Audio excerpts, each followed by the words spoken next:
setuju-setuju aja. Cuman ya itu sanksi-sanksinya harus jelas. Transportasi online itu harus lebih bijak supaya nggak memberatkan pihak drivernya atau penggunanya, karena aku juga masih suka pakai itu gitu. Bantuan yang akan diberikan pemerintah ini pertanggungjawabannya, keakuratannya seperti apa? Jadi bantuan ini teknisnya dikasihnya diantarkah, diambilkah? Ada kepentingan yang urgent. Jelang pemberlakuan 10 April esok, sosialisasi kebijakan pembatasan sosial berskala besar di ibu kota mulai dijalankan. Di Cempaka Putih, Jakarta Pusat, sejumlah Satpol PP mendatangi warung-warung yang terdapat kerumunan warga untuk mengimbau, menjaga jarak dan menggunakan masker. Sosialisasi penerapan PSBB juga dilakukan pengurus TPU Pondok Kelapa, Durensawit, Jakarta Timur. Sosialisasi digelar karena PSBB akan membatasi jumlah peziarah hingga diperbolehkan hanya oleh beberapa orang saja.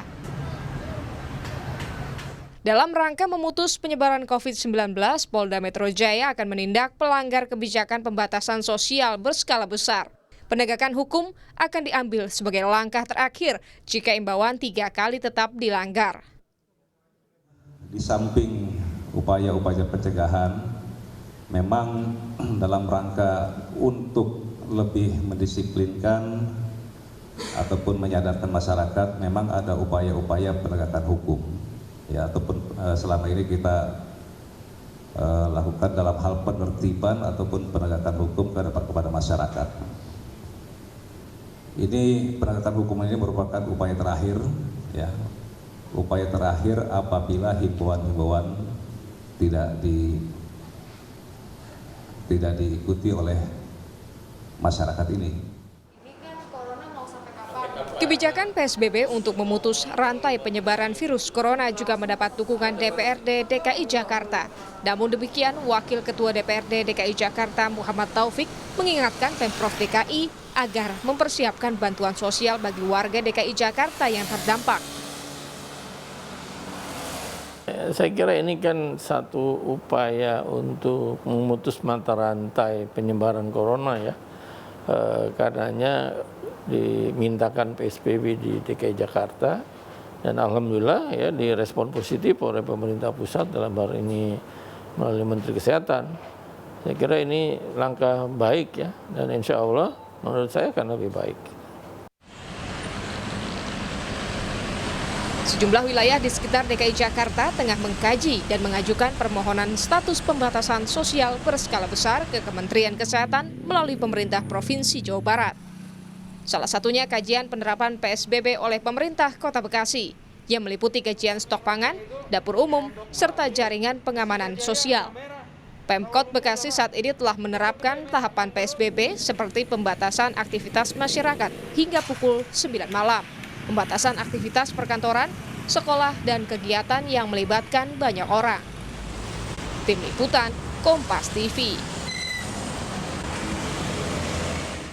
Dan saudara sudah bergabung melalui sambungan satelit dari Polda Metro Jaya, Kepala Bidang atau Kabid Humas Polda Metro Jaya, Komisaris Besar Yusri Yunus.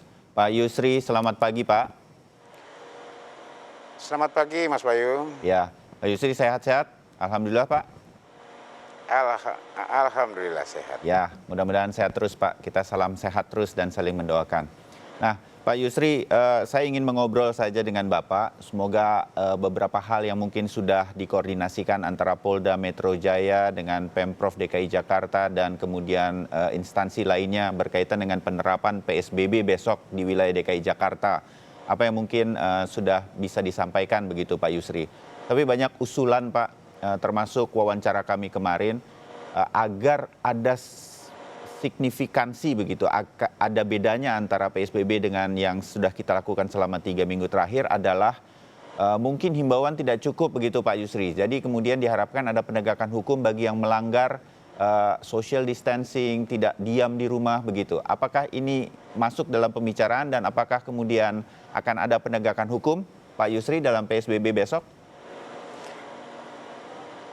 Terima kasih Mas Bayu, selamat pagi. Jadi memang betul sejak kemarin kan sudah disampaikan bahwa PSBB, pembatasan sosial berskala besar ini diberlakukan di Jakarta, ya, sesuai dengan peraturan Kemenkes kemarin. Kemudian setelah hasil rapat koordinasi bersama dengan gugus tugas bahwa pelaksanaan di Jakarta akan diberlakukan itu tanggal 10 atau besok, hari Jumat. 14 hari ya Pak Yusri. Jadi ada jelang waktu, ya, selama 14 hari dari tanggal 10 sampai tanggal 23, itu pun masih bisa diperpanjang melihat situasional nanti yang ada.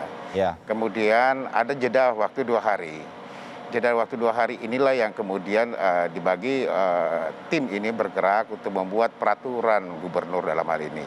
Peraturan gubernur dan juga peraturan teknis di lapangan seperti apa. Semua pembatasan-pembatasan yang sesuai dengan PSBB ini. Nah, ini yang sementara masih dibahas oleh tim. Kemudian juga dalam 2 hari ini terus kita lakukan sosialisasi kepada masyarakat dengan instansi terkait secara berkolaborasi bersama-sama kita sampaikan ke masyarakat supaya masyarakat Jakarta ini lebih mengerti. Cuma yang perlu saya tegaskan di sini karena kan banyak yang beredar nih Mas Bayu, bahwa Jakarta ini nanti masuk dan keluar akan ditutup, akan dilakukan penyekatan. Itu tidak ada sama sekali dalam PSBB, itu tidak mengenal namanya penyekatan atau penutupan jalan yang mau masuk dan keluar dari Jakarta. Karena banyak yang telepon masuk ke kami bahwa Pak, ini apakah Jakarta ditutup, disekat? Kami sudah tegaskan lagi bahwa tidak ada sama sekali. Begitu Mas Bayu. Ya, dan mudah-mudahan masyarakat mengerti bahwa memang selama ini terutama di media sosial awas waspada nih, Jakarta akan susah keluar dari Jakarta dan orang yang mau masuk Jakarta susah. Pak Yusri sudah mengatakan yang kesekian kalinya ini itu tidak akan diberlakukan. Dalam PSBB itu tidak diberlakukan. Oke, Pak Yusri, tetapi kemudian apakah akan ada penindakan kepada pelanggar PSBB? Saya anggap sebagai sebuah misal begitu, kalau orang masih ada yang keluar rumah atau berkerumun di satu titik begitu di masa PSBB. Nah, ini akan diapakan Pak? Selama ini kita sudah lihat, bahkan bukan saja di Jakarta tapi di seluruh Indonesia itu diminta untuk bubar, dihimbau untuk pulang ke rumah begitu. Nah, apakah ini akan dilakukan seperti itu saja atau akan ada yang lebih tegas lagi daripada sekedar himbauan dan disuruh pulang ke rumah, Pak Yusri?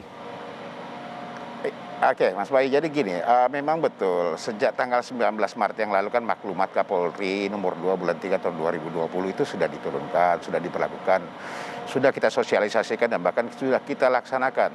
Dalam hal ini Polda Metro sudah melaksanakan kegiatan tersebut, aplikasinya di lapangan bersama-sama dengan teman-teman TNI dan pemerintah daerah.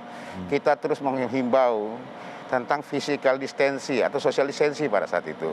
Bagaimana menjaga jarak. Apa kegiatan yang kita lakukan adalah patroli dengan skala besar bersama-sama dengan teman TNI dan Pemda. Pagi, siang, sore, malam dari tingkat paling bawah, Polsek, Babin Kaptipmas, Babinsa, bersama dengan RT RW, juga dengan Polres, Kodim, juga Polda dengan Kodam. Terus kita bersama-sama dengan teman-teman pemerintah daerah. Kita menghimbau masyarakat. Yang kita kedepankan adalah preventif di sini, preemptif dan preventif. Himbauan secara persuasif dan humanis. Preventif kita patroli, kita memberi himbauan terus. Nah, sekarang dengan diberlakukannya PSBB memang perlu satu ketegasan lagi kepada masyarakat juga. Ini azas keselamatan masyarakat adalah hukum yang tertinggi yang kita kedepankan di sini.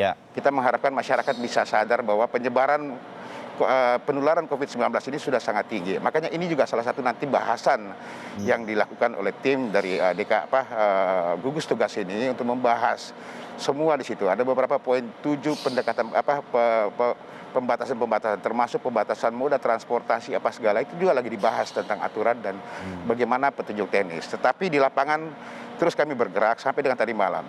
Kami akan tetap melakukan walaupun jalan terakhir adalah penegakan hukum di sini, tetapi kita memang harus memberikan satu efek jerah buat masyarakat bisa tahu. Tapi indikatornya alhamdulillah sudah mulai menurun ini Mas Bayu. Oke, terbayang Pak bahwa memang ini masih akan terus dibahas. Bahkan hari ini kami juga mencoba menghubungi bagian-bagian penting dari Pemprov DKI Jakarta. Mereka semua mengatakan akan ada meeting dulu dengan Pak Gubernur hari ini. Mungkin berkaitan dengan Pak Yusri katakan. Nah, Pak Yusri begini, satu lagi yang kemudian kita masih lihat, masih sulit sekali, yang kemudian orang katakan himbauan ini nggak cukup begitu Pak Yusri. Kalau orang berbelanja di minimarket begitu atau di pasar begitu Pak, susah sekali untuk menerapkan social distancing ini atau menjaga jarak biar mudah begitu ya Pak. Nah, apakah di tempat-tempat orang berbelanja ini, karena ini akan menjadi salah satu sektor yang tetap diperbolehkan untuk beroperasi oleh Pemprov DKI Jakarta, akan ada aparat yang membantu untuk meminta kepada masyarakat ketika mengantri membayar misalnya, tetap jaga jarak 1,5 meter minimal, atau di pasar-pasar kalau sudah terjadi agak berkerumun diminta untuk mengantri di luar pasar. Nah, ini yang sulit terjadi, Pak. Apakah ini akan sampai ke sana penegakan ini sehingga betul-betul social distancing ini nanti atau PSBB-nya ini bisa efektif, Pak Yusri? Terima kasih Mas Bayu. Memang betul Mas, sampai dengan ke bawah sudah diinstruksikan Pak Kapolda. Kami juga membentuk tim khusus, tim gugus tugas khusus yang ada di Polda Metro Jaya oleh Pak Kapolda Metro Jaya. Beberapa tempat-tempat yang diperbolehkan ini sesuai dalam aturan PSBB ini sudah kita memang. Dan selama ini memang sudah mulai berjalan, tetapi memang kita harus secara masif bersama-sama dengan teman-teman TNI dan juga instansi terkait ya yang dalam hal ini kolaborasi bersama. Kita terus secara masif kita sosialisasikan preventif, pencegahan, kita atur mereka physical distancing ini agar masyarakat bisa tahu. Ya, khususnya di tempat-tempat minimarket, kita juga sudah menyampaikan kepada pemilik dari minimarket atau pengusaha minimarket tersebut ataupun juga restoran yang ada pada saat mereka take away untuk antrinya mengatur jarak. Memang betul, kami akan nanti bersama-sama dengan TMNT ini akan memasang anggota di tempat-tempat keramaian yang memang diperbolehkan. Makanya ini kan sudah jelas PSBB ini apa yang diperbolehkan dan apa yang dikecualikan yang memang tidak boleh, tempat-tempat ini sudah tegas. Memang tindakan tegas yang harus kita lakukan, walaupun itu jalan terakhir, bagi kami jalan terakhir adalah penegakan hukum. Tetapi kami tidak akan pernah berhenti untuk menghimbau kepada masyarakat, untuk menyadarkan masyarakat bahwa penting sekali physical distancing ini. Ya, dimengerti Pak Yusri. Pak Yusri, kita harus jeda dulu. Sebentar lagi saya akan mulai masuk juga kepada sosialisasi yang juga sangat penting bagi umat muslim terutama di wilayah DKI Jakarta, karena sebentar lagi kita memasuki bulan suci Ramadan, serta sudah akan mulai masuknya bantuan-bantuan dari pemerintah kepada masyarakat yang ada di, saya menyebutnya kampung-kampung begitu, Pak Yusri. Nah, ini bagaimana kemudian penjagaannya? Karena biasanya nanti akan terjadi antrian juga untuk penyerahan bantuan ini. Kami akan segera kembali untuk mekanisme ini bersama Pak Yusri Yunus. Anda tetap bersama kami.